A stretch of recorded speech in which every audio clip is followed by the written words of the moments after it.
Hello and welcome once again to the Pocono Liars Club.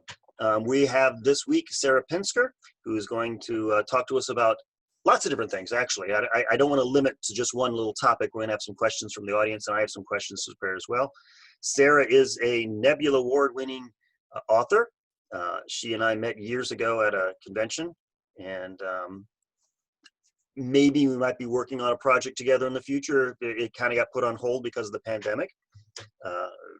But right now we're here. Sarah, hi, welcome. Hi there. Thank you. Thank you. Do you want to introduce yourself and tell us, our viewers a little bit more about yourself than what I just gave in that short little intro? Sure. So I am a science fiction and fantasy writer for the most part, and I have about it's somewhere between 50 and 60 stories published. I never thought I would reach the point where I forgot to count, but it's something around there.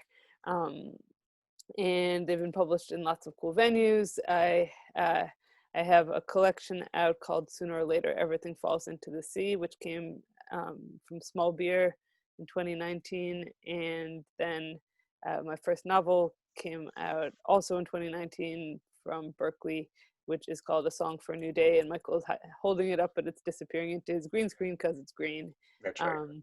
And then it won the Nebula this year, and Sooner or Later won the Philip K. Dick Award. So I had a very good spring, other than the whole pandemic thing, with regards to that. And yeah, is that a good start? That's a good start. And but your background is in music as much as my background else. is in music. I toured the country. I've played all over the place, and both solo in sort of a folky situation, and then with my rock band, which I like to say plays the same songs louder and faster. And we have I have 2 solo albums, one with the band and one that is done, but I haven't managed to get out the door. Now, you've written a bunch of short stories before your novel came out. Yeah, like I said, 50 or 60. What made you decide you wanted to finally do a novel after being so successful with the short stories? I don't actually know. I had an idea that I wasn't quite done. The character, one of the characters from the novel, which follows 2 different characters, one of them was from my novelette Our Lady of the Open Road, and I just had the feeling I had more I could write about her, and she was always a character that I could write pretty easily. So I decided to bash that out. I had dabbled in writing novels before that, the kind of thing that you don't let anybody see. I kept getting stuck in sort of an eternal middle was what I found kept happening. I wasn't having a good time trying with holding the whole thing in my head, which I think is much harder to do with a novel than a story. And so I didn't have an idea of where things were going, and so I wrote a few things that sort of were novel length but not novel shaped that I put aside. Do you find yourself being a pantser then, more than a plotter, as the terms go? I have historically been a pantser. I don't like outlining. What I do like is starting something, going for a run, and thinking about it as I run, so that the next time I come back to the page, it's never really a blank page because I've thought about the next thing happening. And that is how I wrote that novel, I'll say. Then when I sold that one, it was as a 2-book deal, and the second book, I was part of the contract was that I had to present an outline. So that was the first outline I ever wrote. And I found that was actually a really cool process, and I liked it a lot because the thing that I offered them was something that I had similarly I had an idea I liked, I had characters I liked, and I could not envision what happened after the middle. Hmm. And so I found that the outline process actually turned out to be really good for me in figuring out where it was going and seeing the shape of things. So I think going forward, I'm going to allow myself to be some sort of hybrid, where I won't rule out the idea of writing an outline, or what do you call it? An outline that you write somewhat after the fact. I, A synopsis. no, not even that. There's a word for uh, an outline, after you've written the book, but or part of the book where you, but even partway along. Okay. So we'll see. All right, and music plays a large part in this novel as well. It does. It Um, does. but also, as I see from the back, it also and has to do with the pandemic. Am I reading that correctly? Yes, it has to do with the pandemic, and it came out in last September. I Hmm. wrote it between 2015 and 2018, and it is eerily close to what happened here. And it wasn't intended to be, but that is now the I reputation think I I get. was saying to you before we started recording, I had just finished reading Chuck Wendig's Wanderers, which is also about a worldwide pandemic. And I finished it and I put it down and said, okay, now I'm going to read this. And I saw the back and went, oh, not another one. It's like, as much as I want to read your book, I'm going, oh, maybe I'll wait a little bit until this goes over. Yeah, most of the book doesn't actually happen in the pandemic. It's not. Well, that makes me feel better. I didn't actually think of it as a pandemic book. It's a combination of the events in the book are the situation I wanted to get to in the book was one that was a result of um, both the pandemic and um, some domestic terrorism issues, No. and um, so the combination of those things led to an after where people stay in their houses and work from home, and but it's the government has passed congregation laws, so it's legislated some of the stuff that's just recommended right now. But the book takes place, I was less interested in during than after, so it actually takes place many years later when the threats are no longer present but the laws still remain. So social issues are something you put in your stories as well, or is it just in your book? Uh, yeah, that particular story? No, just anyway. Sorry. Do you like to put social issues into your books and or Yeah, I mean, I you write just a lot of near future, so that's a hard thing to avoid, and not that I would want to. I'm a political person, and uh, I I think that fiction can be a very good outlet for some of those thoughts. well, no, nobody in this group is going to disagree with that. Don't worry about that. So let's talk about how you went about getting started. When you wrote your stories, one of the topics we want to talk about today is how to find a home for these stories. And for instance, coincidentally, I just got a nice rejection letter today from Analog. So now I'm going down my list. Okay, that didn't work. Let's try here. How do you find places? Do you say this story would fit here better, or do you just have a list and you start at the top and work your way down? I usually have a venue in mind. As I write the story, there tends to be some, like, I tend to have an idea of the feel of it. That comes from having read a lot of magazines. I grew up reading the the magazines, some of which are still around. Like we had a fantasy and science fiction subscription my whole life. I've always read Asimov, and they change flavor with different editors, Mhm. but I still have this. As a story takes shape, I can kind of go, I would really like to send that to Asimov's first, or to FNSF first, or whatever. It gives me an idea of what it is, and sometimes I'm wrong, but I'm often right about it. So one of the keys is, of course, if you're trying to find a place to sell your story, you need to be reading. You need to be reading these magazines and knowing which one is going to be a better fit for your story. Yeah, absolutely. And a lot of them these days have some of their stories are free online. They welcome subscriptions, but you can decide how many you can subscribe to, um, and go from there. But it definitely helps to have an idea of who's publishing what. Um, yeah, sorry. All right. So if you're a new writer, and let's talk about things other than just science fiction, if you're writing mysteries or something else, how do you go about finding what would fit? You just go and buy a whole bunch of magazines and start reading them and figure out which one is your best bet?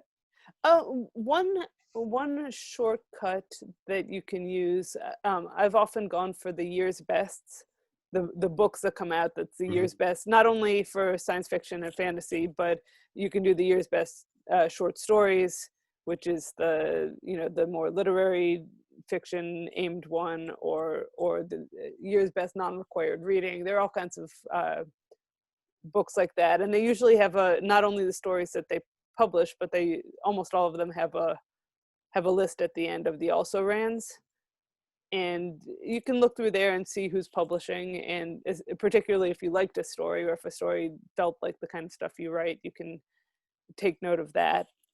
Um, and then there's some great tools online these days.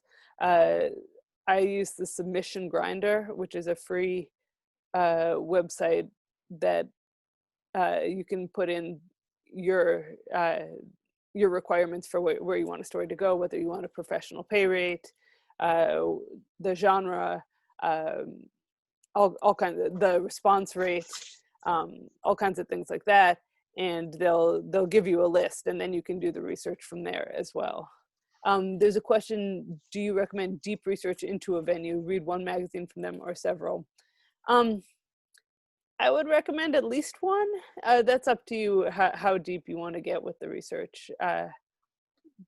But reading in the field is never a bad thing. The more I'm a big believer in, the more you read, you know the better you'll write. So there's no wasted effort in doing that. How about anthologies? Have you submitted to anthologies before, other than being Uh, invited to them? uh, I have submitted to open calls on occasion when it's an open call anthology that really appeals to me. And these days, I'm more likely to do an anthology that I've gotten an invitation for. Well, you're at that stage where you get invitations now, but for those Yeah, of us who are starting writers, would an anthology be another way to get your story out? absolutely. And those can get listed at the Submission Grinder too. There's also a website that's more old school called Ralan, Ralan, um, that lists some of the anthologies. If you follow editors on Twitter and you know sort of figure out, I think there's also a Facebook group that of open markets, and the anthologies usually filter through those as well. Um, so you can get an idea of what the themes are. The tricky thing with some of the themed anthologies is just that story is not going to necessarily get a chance somewhere else if it doesn't go there, because if you write a pirate unicorn story for a pirate unicorn anthology and 500 people do the same thing and they take 10 stories, then there's 490 pirate unicorn stories that are then going to go out to all the other open venues and uh, end up making the editors a little sick of pirate unicorns. I've been there as an editor. I suddenly I go, oh, someone obviously did an anthology about X because I've just gotten 6 stories about that. Exactly. Yeah. Yeah. So I mean, then you can hold on to it for a collection of your own, uh, or self-publish it or something like that. But there is that risk that if you write something to a highly specific anthology call, you may not be able to sell it. Is it important that you aim high and make sure that you always get paid when you're first starting out, or does any sort of publication good for you? I think that there's some personal choice involved in that. There's some great magazines that don't pay what's considered the professional rates, and sometimes you enter the field desperately wanting a specific magazine to publish your work, to see your name in Shimmer magazine, which was a wonderful magazine that never paid pro rates, but you would have wanted to get a story published there anyway. I'm personally of the opinion for myself that I would not, that I generally don't let my stories go anywhere that isn't a pro rate magazine, and I would say aim high. I would definitely say aim high no matter what. There's no advantage to starting with magazines that don't pay in genre. There are some really good magazines in the lit fic world that are either token payment or for the love, and I still find that a little bit sketchy myself. So my general opinion is to aim high and don't undervalue your work. You can always move lower down as if a story doesn't sell, or you can look at why it isn't selling and attempt to improve it. But that's generally the way that I go. How about networking in order to get the connections? I mean, does it help you? Obviously, now that you've been published a lot, people know who you are. But when you were first getting started, did going to conventions, did networking with people, did making friends with them on Facebook help you? Or is that really doesn't have any effect because it really comes down to how good the story is? I think in the short story world, it really comes down to how good the story is. I don't think, certainly my first stories were published before I was going to conventions.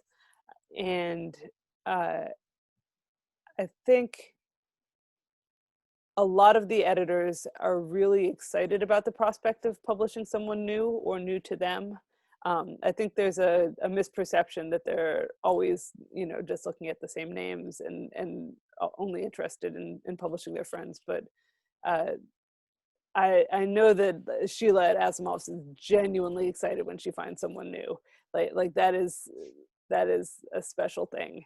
And I'm sure that's the same for Charlie. I'm sure it's the same for a lot of the magazines that for them, there's something special in starting that connection as well. And that's something actually, as a beginning writer, might be something you might want to promote. In other words, in your cover letter, you might say, I have not been professionally published before, so they know, because that's something they can actually use to publicize you. Yeah. And I mean, they'll also know it if you don't. Generally, a cover letter only needs to have 2 sentences. You Right. say, I'm attached is my story, the narwhal. I have toys on my desk, so when I'm looking for a name, I'm like, oh, pirate unicorn, oh, narwhal. If you say attached is my story, the narwhal. It is 5,000 words. It is not a simultaneous submission. Thank you for your consideration, Sarah Pinsker. Don't use my name though. And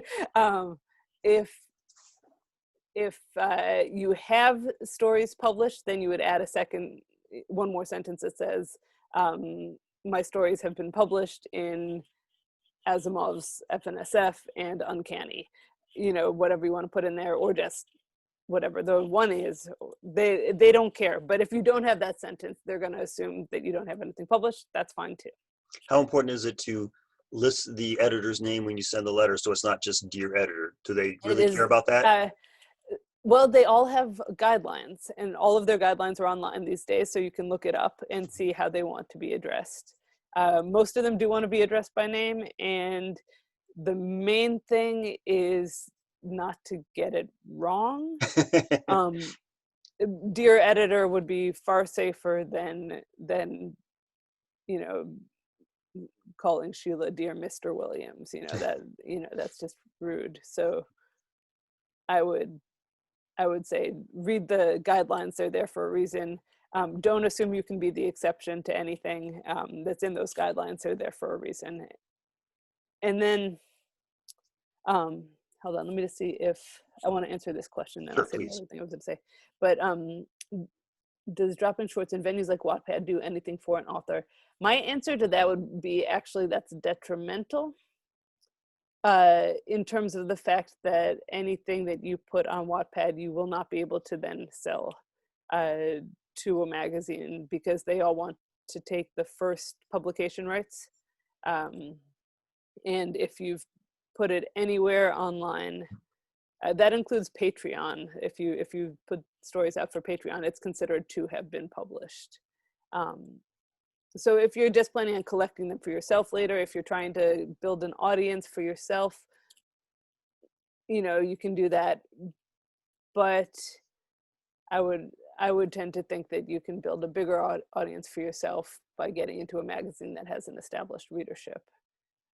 So the stories that don't sell for me, I tend to put away for a little while and then try to look at later and say, why didn't this sell and what can I do to make it better? I feel like I had something else I was going to say, which had to do, all right, we were talking about, rejection. I was going to mention rejection.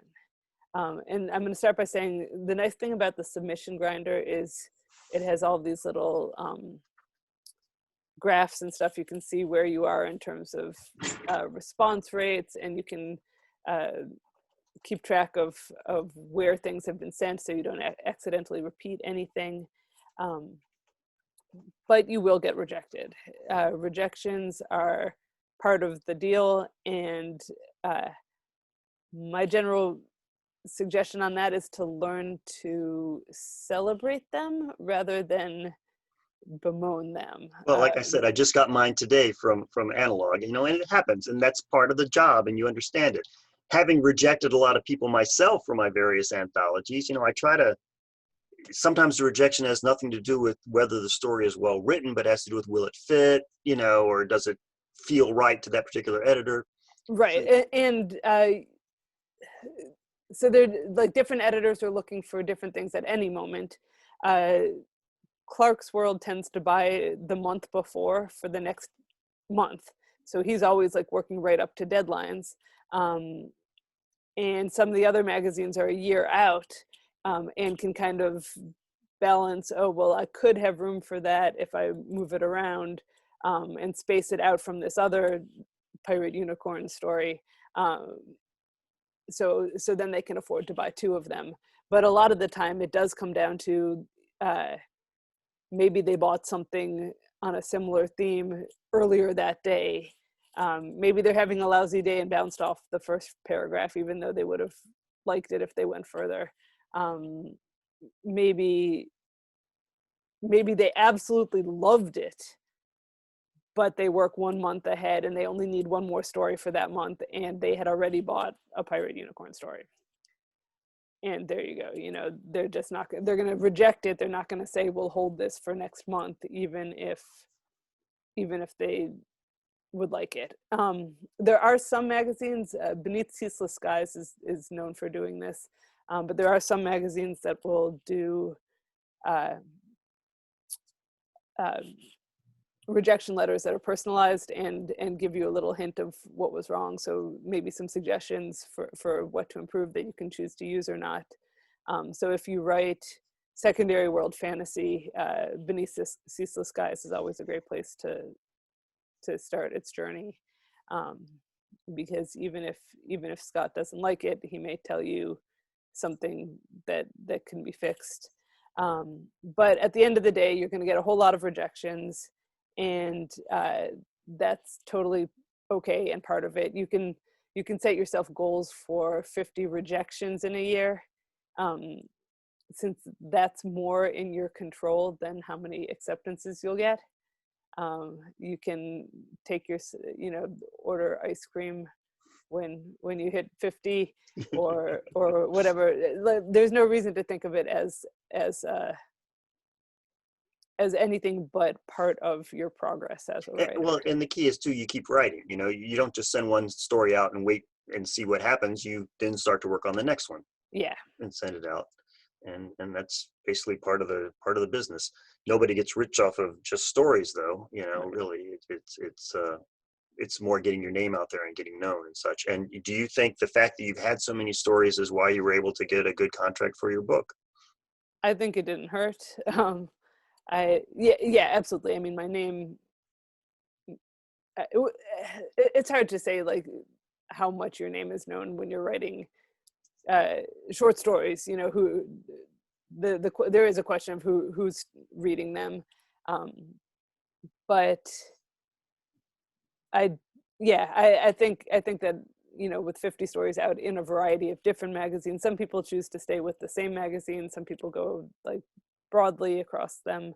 I had some good story uh, finalists in awards by that point as well, so that helped too. Um, so I won't discount any of that stuff as being useful to helping me um, sell a novel. Well, let me ask you just a very generic question then. This is something that I tend to ask a lot of my people who I interviewed. What is the best piece of advice you would give a starting writer, and what is the worst piece of advice you ever got? Uh, the best advice I would give is uh, finish stories.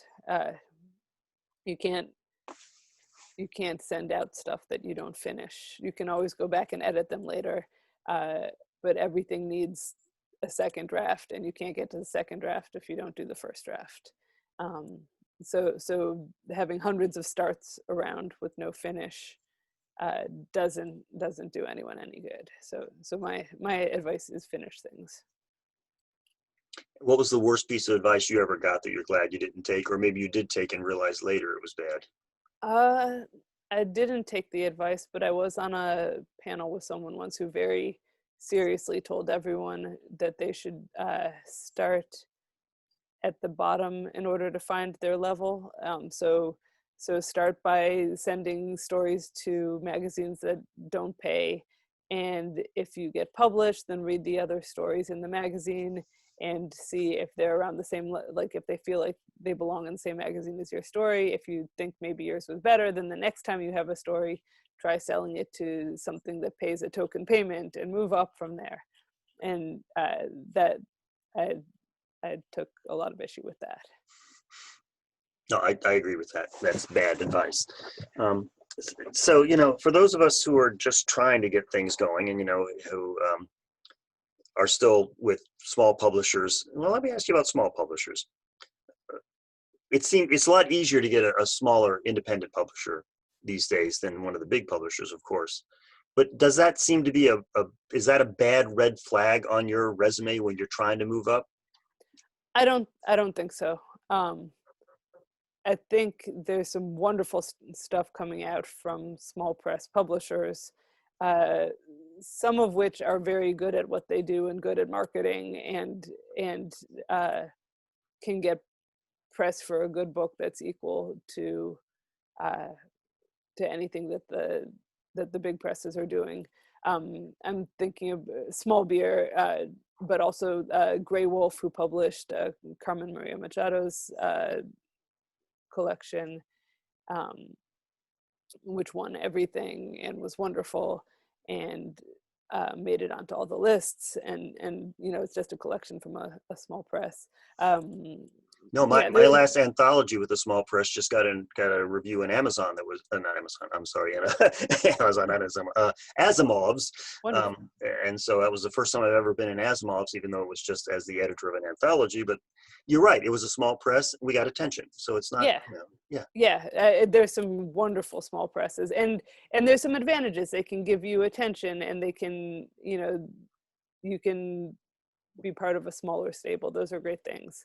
Um, and some of them have gorgeous design, and yeah, there's absolutely no stigma with that. Um, what I was told was that it was a better idea to have my collection come out from a small press before my novel that was coming out from a big press, because what was the way it's sort of like with the Grammys, when there's a Best New Artist Grammy and it goes to someone and you're like, but she's had 12 albums out. I've been a fan of hers for years. Right. But she put them out herself, or they were on indie labels, and like Grammy just did not see it. So you can have someone who's been in the field forever, but they weren't doing the thing that counts for being a new artist as far as the Grammys are concerned. And I think in the same way, the big presses sort of look around and don't see the small presses. So it doesn't count as a first book that didn't sell a ton of copies. Collections historically don't sell a ton of copies. So, if your collection is your second book, then they can say, oh, your novel did well, and then your collection didn't do so well, not taking into account that it's a collection. But if it's the other way around, then that book is basically invisible to them, that was the advice I was given. So do you think you're going to have a high mountain you have to climb over, having won the Nebula for your first novel? Is the expectation for your second going to be much too high? I don't know. I didn't mean to scare you there. My expectation for myself is very high in terms of my, and I found that recently has been kind of is something I've been struggling with my stories recently, is that I keep saying, well, this has to be up, this has to be of the quality of everything else. I can't just do a silly little story. And so I keep, putting aside things that are sort of frivolous and saying, oh no, it has to be a big story because I can't do less. So you've done frivolous stories in the past that you don't want to do now. Is that what you're saying? Yeah. I have some Mm-hmm. stories that are kind of goofy, and I'm not saying I wouldn't do them again, and I'm saying this is a mental block more than anything else. There is a wonderful, like I absolutely want to read frivolous stories sometimes, so there's no reason not to write them. But in terms of the next novel, I'm glad I wrote it before, like the first draft was in, just about as the novel came out. I'm glad about that I mostly had it drafted by the time the first novel was out, because I think you can get overwhelmed by reviews and expectations and that sort of thing. And it's been an interesting thing because so much of this year has happened in a vacuum. Well, yeah, you haven't been able to go out and really promote this award or promote the book like you would normally be doing. Right. I would have been all over the place, and I wasn't. I miss touring in all aspects, but so I'm very excited about the new book now that'll be out in May, but it did have to overcome some mental hurdles. Is it it's a sequel? It's not a sequel. Okay. It's another standalone different near future, no pandemics. You had mentioned earlier that they wanted a outline for a second book. I just thought, I assumed yeah, second unrelated standalone Got it. science fiction novel. All right. So your contract was for 2 novels, but not necessarily 2 sequential series. Yeah, it didn't mention anything about them being connected at all. Okay. All right. And do you have an agent for this? Did you have an agent beforehand, or did you get one afterwards? How did that work? I got my agent before, just before I went. Oh no, hold on. Maybe a year before we went on submission with A Song for a New Day. I'm trying to remember the timing, but I think maybe it was in May. I might be making these numbers up. It might have been May, and then I did several revisions of it for her before we put it on submission. And so I went in for the novel with that. I had sold the collection already on a handshake with Small Beer. And then my agent did go back and end up doing the contract for that collection. We've got a couple questions over here if you want to look at them. Oh, sure. All right. So the first one is, do you post story teasers or trailers on social media? I do not. I know people who do, but I have never done that. Do you think they're any good? Do you think it's worth doing? I haven't uh, I haven't ever watched one, so I can't actually speak to that. Um, I tend to find things in other ways, and I should really watch one sometime to see what they're about, but I haven't, is the honest answer. Um, what about blogs? Are people still reading them? And do we put short stories on there, or is that selling ourselves out? No pay. I wouldn't put a short story on a blog, again, for the same reason as Wattpad. I wouldn't want um, to get rid of the first publication rights. I know there are people who still write blogs. There's some really good ones out there. If you can build a brand through a blog, that's great. And John Scalzi, has a really big following for his blog still. There are a few people who use them for business related conversations, or for uh, or who come up with an idea for like a theme. So they'll talk about, like, interview different people about food in fiction, or I'm trying to think of some of the ones that or like Mary Robinette Cole's I get confused. One of them is The Big Idea, and one of them is My Favorite Part. Mary Robinette Cole is My Favorite Part, where she has authors talk about their favorite part of their new novel, and brings in guests to do that. And so you can do all kinds of things. If you can grow attention in that way, that's fantastic. I don't know what the prevailing opinion is, but I say go for it if you want to, and if it doesn't take away from your fiction. And then one more: what's your advice to writers querying agents? What are some things you should do when writing your query letters? There is lots of great advice out there about that stuff. And my advice is mostly to do your research. Look into who is representing people who you really like, whose careers you'd want to emulate, whose fiction is going to places you'd like to also go, that kind of thing. Just it's a long-term relationship, so you want to get it right. There's Query Shark and Query Tracker and all those things that help you as tools for that sort of thing. I think you don't necessarily need to have the head of an agency interested in your work. Look at all of the agents on the roster and see if there's someone who maybe isn't the rock star, but is someone who would be beneficial, who you think you could work with, who you think you would communicate well with, and who would represent you well. They don't need to. If they're the head of the agency, it just means they have lots of rock star authors to contend with, and they may not have time for you. So I think one of the big complaints I've heard from a lot of agents is that people don't look them up and check them out first. And they just say, oh, there's an agent, I'll send them a query letter, without realizing that this agent only does children's novels or something. You've got to make sure that it's someone who does things you like. And one of the keys, I think, is to find out authors you like and see who their agents are. Yeah.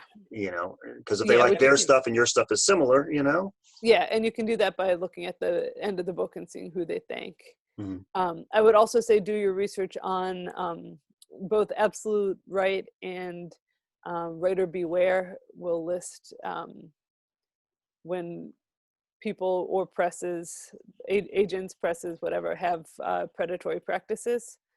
And that's worth keeping an eye on, because you don't want to sign your career over to someone who doesn't have your interests in mind. And there's also, agents who look like,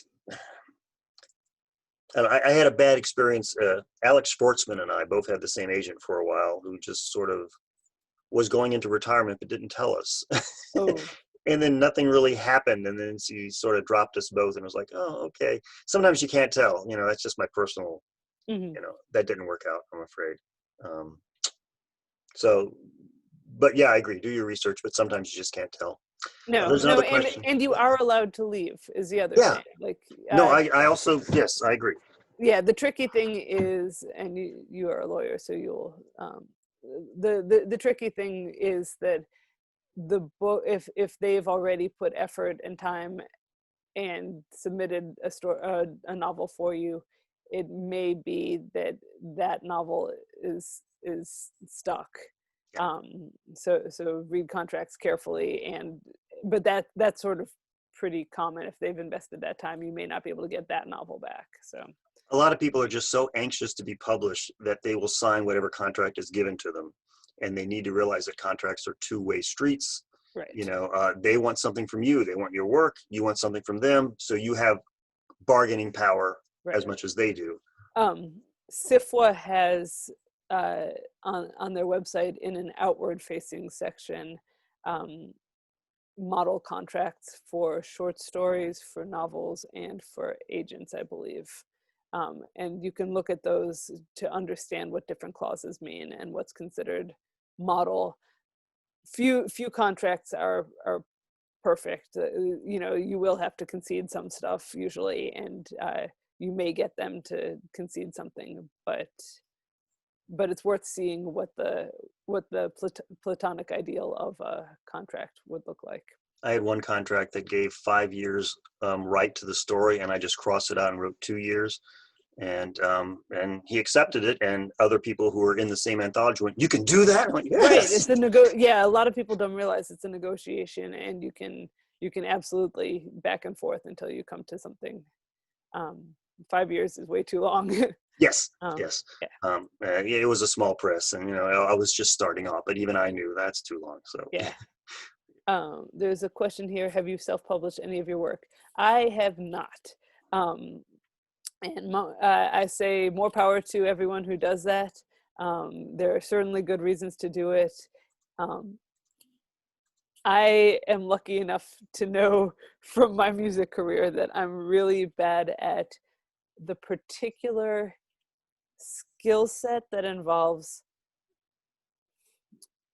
making it's some of those choices. It's so if you're self-publishing, you usually have to, you pay an editor, you pay a cover artist, all those things. You have to be up on what the cover trends are. You have to and I am not up on those things, and I don't want to spend the time to learn them. But then there's also just this added, like, pulling the trigger issue. I have this album that, so I've had albums that were on labels before, and this one I was going to put out myself, and I am not even going to tell you how long I've been sitting on it, because it is completely done. It's wonderful, I love it, and I cannot get it out the door. My own fault. All I have to do is make two more decisions that, like, I could do them tomorrow and it would be done, and I cannot make that decision. And so it just, like, it's on my to-do list, and it keeps getting bumped down and down and down.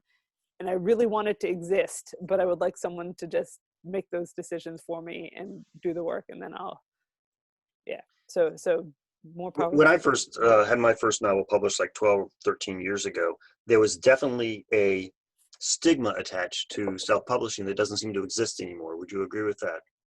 Yes.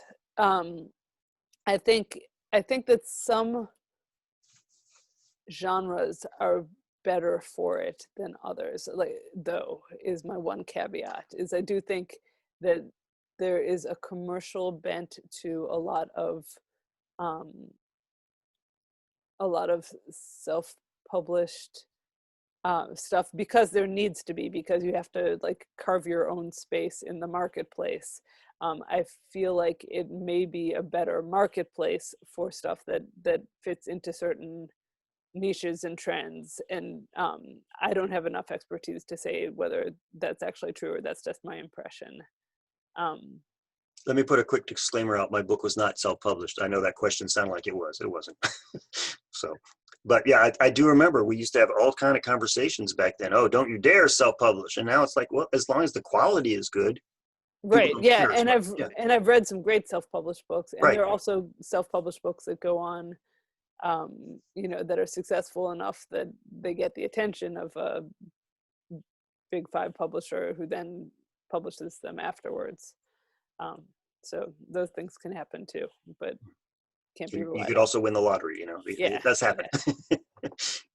Right. Let me ask you one other question as we're running out of time, which is, why do you think so many writers tend also to be musicians, artists, and do other sorts of creative activity? You know, it seems like almost every writer I know also does art or music or something. You know, it's something about we have to create. Yeah, I mean, it might be just a mindset of understanding that things have to be willed into existence in order to exist. I know that for me, there's a storytelling instinct that carries over, but like when people ask me what the commonality is between the two things, it's storytelling. They're just different modes, and you can use them in different ways. Um, so it may be something like that. All right.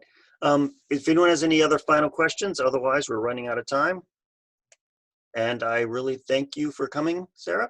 I Oh, my appreciate it. I'm pleasure. going to put this up on our YouTube page very soon, and I'll make sure everyone knows about it. And we appreciate you coming and speaking to the Pocono Liars Club. My pleasure. Nice to meet you all. Thank you very much.